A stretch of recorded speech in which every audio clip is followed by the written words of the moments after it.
ത്രിയേക ദൈവത്തിൻ്റെ വലിയ നാമത്തിന് മഹത്വമുണ്ടാവട്ടെ. വലിയ നോമ്പിലെ 5-ാം ഞായറാഴ്ച കൂനിയായ സ്ത്രീയെ സൗഖ്യമാക്കുന്ന സംഭവമാണല്ലോ നാം കേൾക്കുന്നത്. കൂനിയുടെ സൗഖ്യദായകമായ സന്ദർഭത്തെ സംബന്ധിച്ച് പറയുമ്പോൾ ധാരാളം കാര്യങ്ങൾ പറയാനുണ്ടെങ്കിലും ഒരു കാര്യം മാത്രം ഓർപ്പിക്കാൻ ആഗ്രഹിക്കുക. യേശുവിൻ്റെ കൂനിയോടുള്ള പ്രതികരണത്തിൽ അവർക്ക് നൽകിയ സൗഖ്യത്തെക്കുറിച്ച് മാത്രം 5 കാര്യങ്ങൾ 5 പോയിന്റുകളായിട്ട് പറയുക. 1, യേശു അവളെ കണ്ടു. Searching love. സ്നേഹത്തിൻ്റെ പലവിധമായ മാനങ്ങളാണ് അവിടെ കാണാൻ സാധിക്കുന്നത്. 1ാമത്തെ മാനം എന്ന് പറയുന്നത് യേശു അവളെ കണ്ടു. Searching love.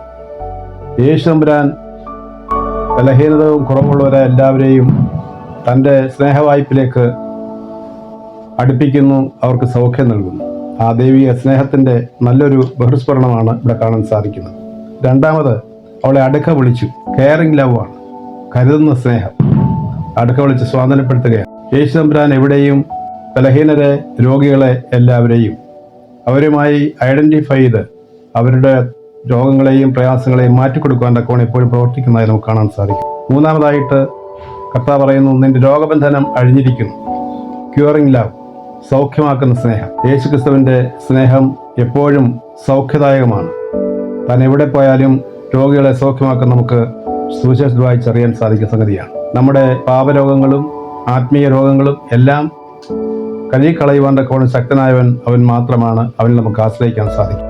4ാമതായി സൗഖ്യദാനത്തിന് ശക്തിയാണ്. ഷെയറിങ് ലവ്, അത് അവളിലേക്ക് പങ്കിടുകയാണ്. യേശുവിൻ്റെ സൗഖ്യ ശക്തി ആ കൂനിയായ സ്ത്രീയിലേക്ക് പകരുകയാണ്. ആ ഒരു ഷെയറിങ് ലവ്, പങ്കിടുന്ന സ്നേഹം, ഇത് ഇന്നത്തെ ആധുനിക ലോകത്തിന് ഏറ്റവും ആവശ്യമായിരിക്കുന്ന ഒന്നാണ്. സാമ്പത്തികമായിട്ടും എല്ലാ കാര്യങ്ങളിലും പങ്കിടാൻ തക്കവണ്ണം സാധിക്കുന്ന ഒരു വ്യവസ്ഥിതി ഉണ്ടെങ്കിൽ മാത്രമേ ലോകം അനുഗ്രഹകരമായി തീരുകയുള്ളൂ, നീതിപൂർവമായ വ്യവസ്ഥിതി ഉണ്ടാവുകയുള്ളൂ, ശോഭനമായ ഭാവി ഉണ്ടാവുകയുള്ളൂ. അവസാനമായി അവളുടെ മേൽ യേശു കൈവച്ചു, അവൾക്ക് സൗഖ്യം നൽകി.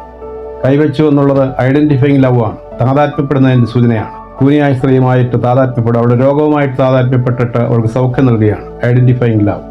ഇങ്ങനെ സ്നേഹമൂർത്തിയായ യേശു സ്നേഹത്തിൻ്റെ പലവിധമായ മാനങ്ങൾ ഇവിടെ ഈ കൂനിയായ സ്ത്രീയിലേക്ക് പകർന്നു തന്ന ദൈവിക സ്നേഹത്തിൻ്റെ നല്ലൊരു മാതൃക ഇവിടെ കാട്ടുകയാണ്. ആ ദൈവിക സ്നേഹം നമ്മെയും കർമ്മനിരതരാകട്ടെ, പ്രചോദിപ്പിക്കട്ടെ, പ്രേരിപ്പിക്കട്ടെ, ഭാവിയെ ശോഭനമാക്കട്ടെ. ദൈവം അനുഗ്രഹിക്കട്ടെ.